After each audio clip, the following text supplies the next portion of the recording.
Break के बाद खुशामदीद नाज़रीन, हम बात कर रहे थे बुशरा बीबी की रिहाई के बाद जो इमरान खान की जेल से रिहा होने की ख़बरें सामने आ रही हैं। दूसरी तरफ हम देख रहे हैं कि जो पाकिस्तान तहरीक इंसाफ है वो जल्द से जुलूस करने के लिए, एहतजाज करने के लिए सड़कों पर आने की बात कर रही है। पाशा साहब, अभी आपने सारी गुफ्तगू सुनी, अब ये बात जो है कि अमेरिका के इलेक्शंस के साथ इमरान खान की रिहाई के मामला जुड़े हैं, ये भी पाकिस्तान तहरीक इंसाफ के अंदर से ही हो रही है ये बात। लेकिन एक तरफ हम ये देखते हैं कि वो बात करते हैं या शिकायत करते हुए नज़र आते हैं कि पाकिस्तान के अंदरूनी मामलात में ये मुदाखलत है। लेकिन दूसरी तरफ अगर वाक़यतन ऐसा होता है और डोनाल्ड ट्रंप आ जाते हैं, अमेरिका में सदर बन जाते हैं और उसके बाद खान साहब भी रिहा हो जाते हैं और कहीं ना कहीं ये बात लिंक्ड भी होती है, तो आपको क्या लगता है कि जो पीटीआई का एक नैरेटिव है उसको नुकसान नहीं होगा? मैडम, काजी अहमद अकबर साहब ने बड़ी प्यारी बात की है। पीटीआई के वैसे जो मेंबरान या उनके नुमाइंदे होते हैं अमूमन वो अकल और दलील की बात नहीं करते, लेकिन इन्होंने बड़ी अच्छी खूबसूरत बात कही है कि जो इमरान खान साहब के हक़ में उनके कांग्रेसमैन हैं, उनकी जो करारदाद वगैरह आई है, उन्होंने बड़ी माकूल अंदाज में कहा है कि ये उनकी जो एक्सपैट पाकिस्तानी हैं उनकी एफर्ट्स के नतीजे में हुई है। इन्होंने बहुत माकूल बात कही है। और अगर हुकूमत अमेरिका की हुकूमत अगर चाहती इन रियल सेंस के इमरान खान साहब को रिलीफ मिले, तो उनके हाथ में ऐसे चाबियां हैं। सबसे बड़ी चाबी जो है वो IMF है। तो IMF की अगर इमदाद रोक ली जाती, कर्ज प्रोग्राम $7 अरब का रोक लिया जाता, $1 बिलियन का, तो वो कोई भी मुतालबा हुकूमत पाकिस्तान से मनवाने की पोजीशन में थे, लेकिन उन्होंने ऐसा नहीं किया। लेकिन इमरान खान साहब की हमायत कोई नई बात नहीं है। इससे पहले आपको पता होगा कि जिस वक्त नवाज शरीफ साहब को जनरल मुशर्रफ ने जेल में डाला था, तो उस वक्त सऊदी अरब ने नवाज शरीफ साहब को छुड़वाने की कोशिश की थी और सऊदी अरब नवाज शरीफ साहब को छुड़वा के ले गया था।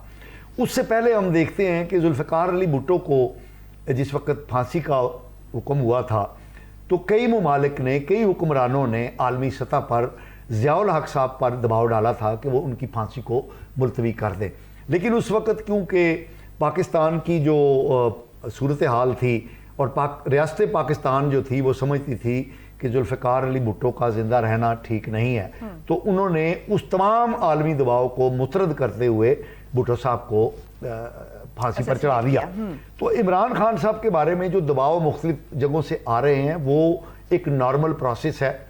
अब सवाल ये है कि डोनाल्ड ट्रंप के आने से क्या होगा। तो पहली बात ये है कि डोनाल्ड ट्रंप हो या कमला हैरिस हो या जो मौजूदा रजीम है हो, उनकी जो रियासत है वो एक मुस्तकिल एंटिटी है और वो रियासत फैसले करती है कि इस तरह के मामलात में किस तरह उन्होंने इंटरफेयर करना है। तो अभी तक अमेरिकी रियासत ने अभी तक कोई इंटरफेयर नहीं किया अमेरिका के मामले में।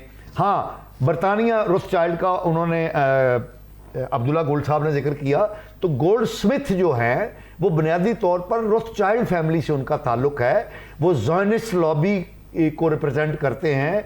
वो इसराइल के क़याम करने में मेन, लेकिन वो तो अकीदे का मामला है ना, सियासत को जरा अकीदे से अलग रखें, क्योंकि हम इसको इस्तेमाल करते रहते हैं अपनी, हमारी जो सियासत है पहले ही बहुत आलूदा हो चुकी है। लेकिन उन्होंने जो जिस लंदन प्लान का जिक्र हो रहा है और जिसकी वजह से इमरान खान साहब को रियायतें मिलने की बात हो रही है, क्योंकि उसमें डील उन्होंने की है, तो ये अच्छी बात है। अगर वो इन्फ्लुएंस कर रहे हैं और इसमें अपना किरदार अदा कर रहे हैं तो इसमें खराबी वाली क्या बात? और अगर इंशाल्लाह मौका मिला तो मुमकिन है। क्या वो कामयाब होंगे? कौन?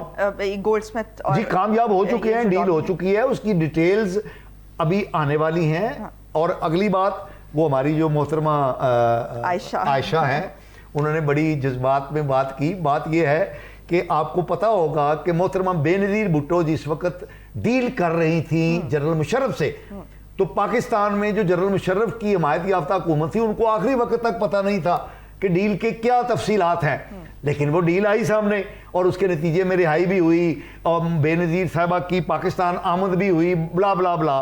तो ये आयशा साहबा रेस्ट एश्योर कि डील हो चुकी है और उसके नतीजे के अंदर मामलात आहिस्ता आहिस्ता अनफोल्ड हो रहे हैं और आने वाले दिनों में इमरान खान साहब भी रिहाई होगी और डोनाल्ड ट्रंप के टेक ओवर कर, अगर तो डोनाल्ड ट्रंप जीत भी गए तो फरवरी के अंदर हुकूमत जो है वहां पर तब्दील होती है। उससे पहले पहले इमरान खान साहब उस डील के नतीजे में रिहा होंगे और उस डील की जो बाकी मामलात हैं वो हमारे सामने आ रहे हैं। अब्दुल्ला गुल चलिए, साहब दिसंबर कोई ज्यादा दूर नहीं है, आपको दोबारा इनवाइट कर लेंगे हम।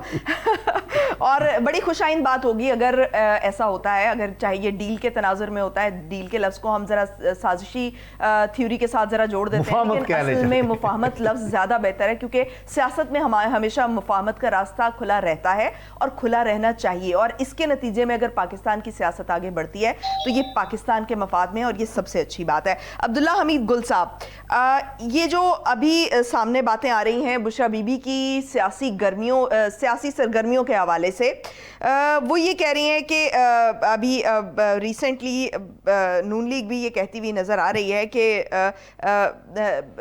बुशरा बीबी जो है वो सियासी सरगर्मियों में हिस्सा ले रही है, उन्हें चाहिए कि खुलकर सामने आए। और ये फैसल करीम कुंडी साहब ने ये बात की है, सॉरी मैंने गलत कोट कर दिया, फैसल करीम कुंडी साहब ने ये बात की है। तो क्या आप समझते हैं कि जो बुशरा बीबी हैं, जो इस वक्त तहरीक इंसाफ की जो सियासत है और उनकी जो पार्टी है जिस इंतशार का शिकार है, आप समझते हैं कि वो उनको समेट लेंगी और एक अच्छी सियासी लीडर के तौर पर जो है वो सामने आएंगी और पार्टी को यूनाइट कर सकेंगी? देखिए, सियासत जो है वो एक मुख्तलिफ पहलू है और ख़ास तौर पे जब पार्टी मुश्किलात का शिकार होती है। हमने देखा था कि जिस तरीके से मरियम नवाज साहिबा ने जो है वो एक डील किया था और बड़ा अच्छी कैंपेन चलाई थी, और बेगम कलसूम नवाज जो है उन्होंने भी एक बड़ी अच्छी कैंपेन चलाई थी, लेकिन हालात फ़र्क थे। जिस तरीके से पीटीआई के ऊपर इस टाइम पे स्ट्राइक हुई है उसमें हालात मुश्किल हैं, और ख़ास तौर पे केपी के अंदर जो हमारे चीफ मिनिस्टर हैं वो उनका रवैया जो है वो कोई ज़्यादा पसंद नहीं किया जा रहा। गो के वो बात सामने कुछ करते हैं और अंदर कुछ होता है, लेकिन उसके सब के बावजूद पार्टी के अंदर मैंने आपसे गुजारिश की कि मुख्तलिफ धड़े हैं, और ख़ास तौर पे अलीमा खान साहिबा जो हैं उनकी एक अपनी राय है, उनकी अपनी एक सोच है, फ़िक्र है। इसी तरीके से पीटीआई में कुछ टावरिंग ख़वातीन हैं, वो अपना एक सिलसिला लेके चल रही हैं, कंवल शौकत साहिबा हैं, दीगर हैं, और इसी तरीके से जो बुशरा साहिबा हैं, क्योंकि उनका पार्टी के मामलात में ज़्यादा किरदार नहीं रहा, और हमने रेहाम खान के मामले में देखा था कि जब रेहाम खान साहिबा जो हैं वो आई थी और पार्टी के मामलात में जब ज़रा उन्होंने इंटरेस्ट लेना शुरू किए तो फिर जो है वो नताइज कोई खातिर खा वो हासिल ना कर पाएँ। इसलिए मेरा ख्याल है कि एक तो बात ये है। दूसरा, मैं एक चीज़ ज़रूर कमेंट करना चाहूँगा अमेरिकन इलेक्शन पे। देखिए, हम डील की जो बात कर रहे हैं, देखिए डील सब अपनी जगह, लेकिन इस टाइम पे अमेरिकन स्टैब्लिशमेंट न्यूट्रल हुई हुई है, और उसकी सबसे बड़ी वजह यह है कि कल ही मेरी ये जो थी रॉबिन रेफल, एम्बेसडर रॉबिन रेफल, उनके साथ मेरी बड़ी तफसीली जो है एक नशिस्त हुई, और ये जूम के ऊपर। तो मेरा नहीं ख्याल कि इस टाइम पे अमेरिकन स्टैब्लिशमेंट कोई भी ऐसा कदम करेगी जो कि इस टाइम पे या वो कैमिला हैरिस को नाराज़ कर दे या वो डोनाल्ड ट्रंप साहब को नाला कर दे। जब तक कि डोनाल्ड ट्रंप साहब या कैमिला हैरिस का फैसला नहीं होता, कोई डील ना हुकूमत पाकिस्तान करेगी, ना कोई इमरान खान साहब करना चाहेंगे, और ना ही अमेरिका इसके ऊपर कोई दबाव डालेगा, असरअंदाज नहीं होगा। जनवरी की 20 तारीख को नए सदर जो है वो अपने ओहदे का चार्ज ले लेते हैं, और उसके बाद जो है वो उनकी मुबारकबादें, और जो जाहिर है क्रिसमस का एक टाइम चल रहा है, आपका क्या ख्याल है? वो उन्होंने ओहदा संभालना है और पहला लफ्ज ये बोलना है कि जनाब रिलीज कर दो इमरान खान साहब को? ऐसा नहीं हुआ। लेकिन अब्दुल्ला साहब, आपकी बातों से तो ऐसा लग रहा है कि जो अमेरिका जो है वो इस किस्म के जो प्रेशर टैक्टिक्स हैं वो इस्तेमाल करता है और कर सकता है, और शायद इमरान खान के मामले में अगर ये मामला होता है तो ऐसा हो सकता है, लेकिन ये मामला जो है वो टाइम आने पर पता चलेंगे जब कोई इनमें से इक़्तिदार में आ जाएगा, यानी डोनाल्ड ट्रंप जो है वो इक़्तिदार में आ जाएगा। इट ऑल डिपेंड्स के अमेरिका को क्या फायदा है, पहली तो ये बात है ना। मेरा पॉइंट यही था कि हुकूमतें आपस में इस तरह से फैसले नहीं करती हैं, इस तरह से दबाव में ना आती हैं, ना दबाव इस तरह से डाला जाता है। आपसे लास्ट बात ये करूं कि देखें कौन सी ऐसी चीज है जो मौजूदा हुकूमत जो है फैसिलिटेट नहीं कर रही, ये बता देना। तो फिर उनको क्यों जरूरत है कि किसी ऑल्टरनेट के ऊपर जाने की? दूसरी बात है कि नवाज शरीफ साहब अमेरिका यात्रा पे गए हैं, कुछ ना कुछ तो लेके ही आएंगे ना। कुछ खबरें भी हैं आपके पास, क्या क्या लेकर आएंगे? देखें, हुमा तो बैठ जाती है कहीं भी जाके। अच्छा, ये ठीक ठीक हो गया।